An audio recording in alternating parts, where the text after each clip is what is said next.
Hi everyone, this is Fernando from Gettysburg, managing broker, and today I am here with Steve Moretti. Please introduce yourself. I'm Steve Moretti. I own and run the Moretti Management Group, which is separate from Sampson Properties, but I am registered agent in the office. Okay, great. Thank you, Steve. I really appreciate it for coming over here today, because today we're going to be talking about something very important. It's about the right of first refusal. This happens when you are looking to sell a property that's being rented, and your seller, the landlord, is saying, can you help me sell this property? Well, you have a specific duties you have to follow through when you are selling a property that is tenant occupied. It doesn't matter if it's just one property, two properties, or three properties. You have to follow a certain series of new regulations that has come up, especially in Montgomery County, but overall for everybody in Maryland. So, Steve, can you explain to them what exactly is the right of first refusal?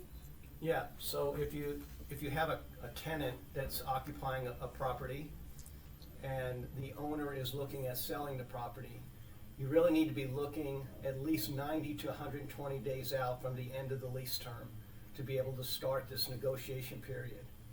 First thing is to find out the owner's intentions for what they want to do with the property.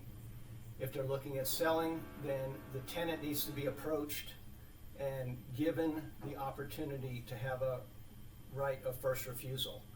So the tenant would be the first one to be able to buy the property if they were interested and if they qualified. The big thing is that they qualify. So a notice needs to be given from the owner unless the property is being managed, and it could be issued by the management company.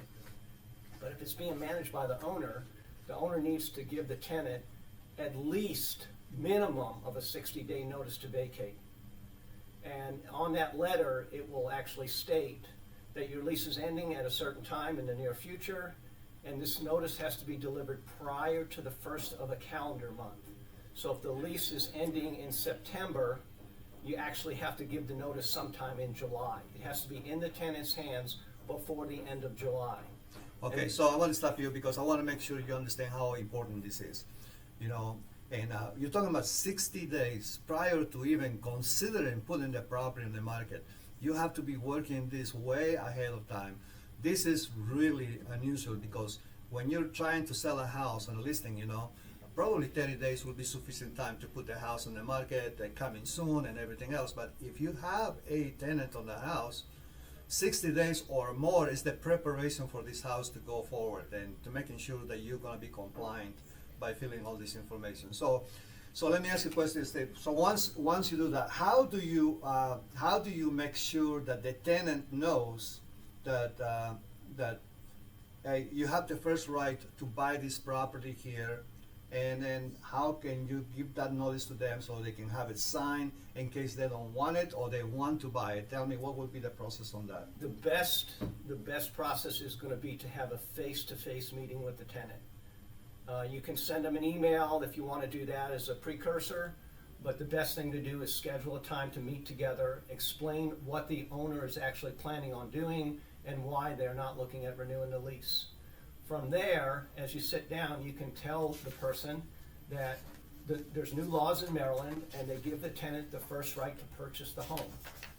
And if they were interested in purchasing the home, then they would need to be qualified to be able to do that. Okay, let's stop right there. So, you went over there to the tenant and say, this is the law and we have to tell you that we're going to be putting the property on the market, but you have the first right to purchase the home.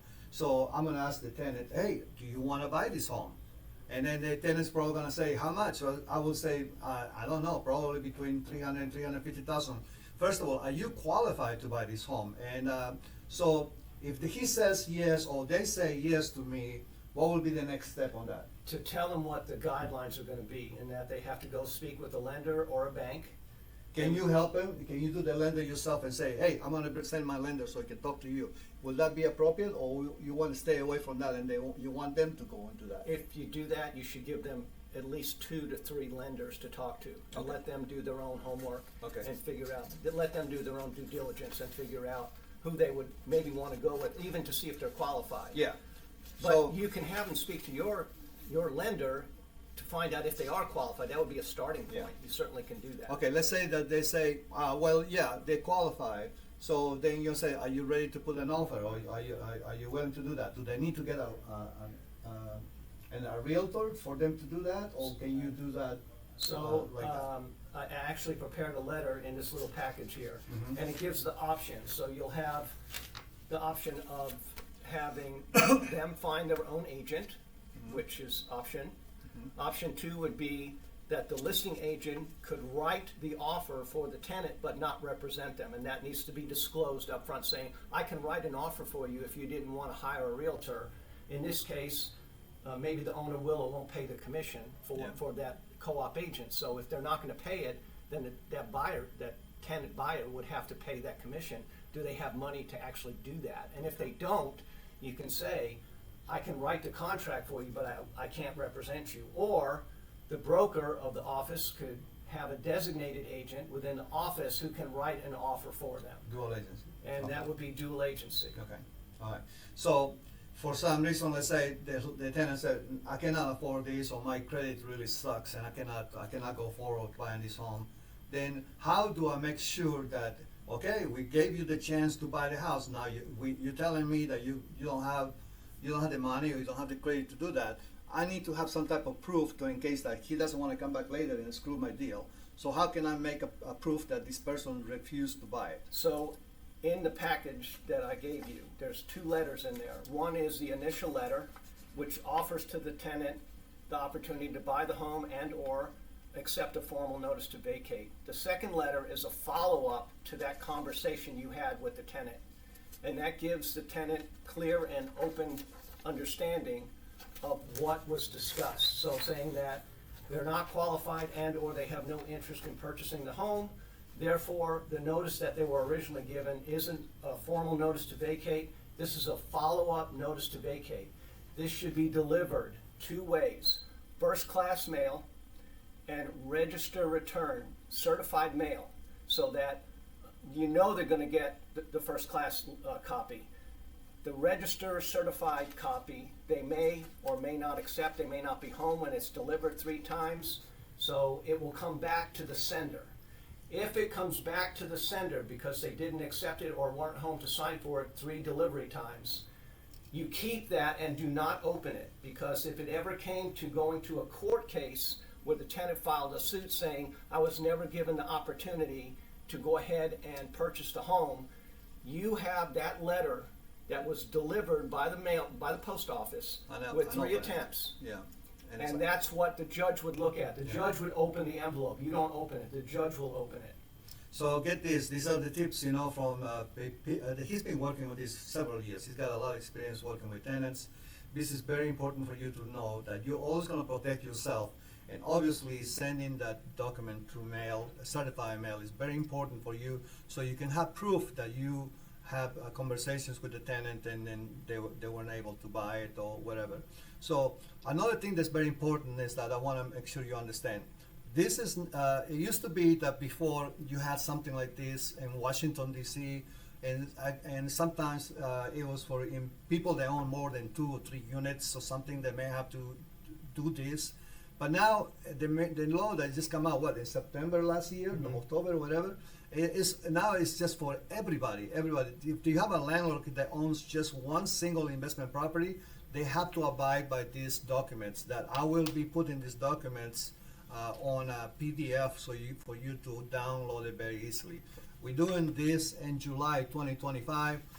So if you're doing any type of listing right now with a tenant occupied property, you should be watching this video. This is for not just for Montgomery County. This is for all Maryland.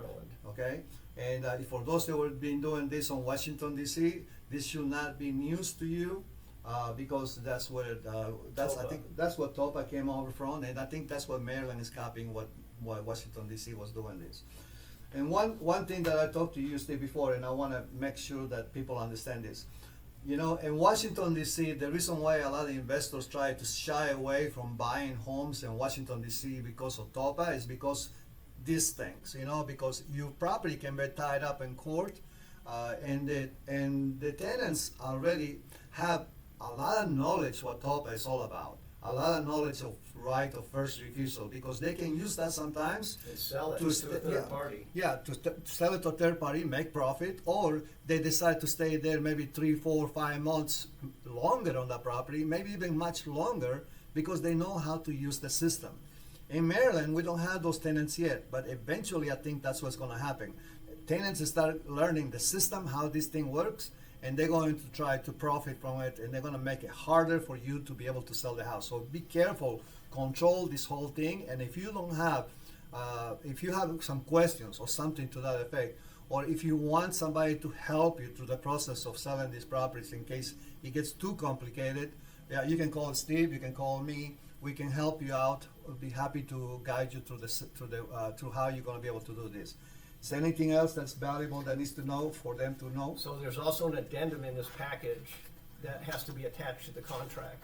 Okay, So that will be part of the contract, so the potential buyer needs to know that it is a tenant occupied property.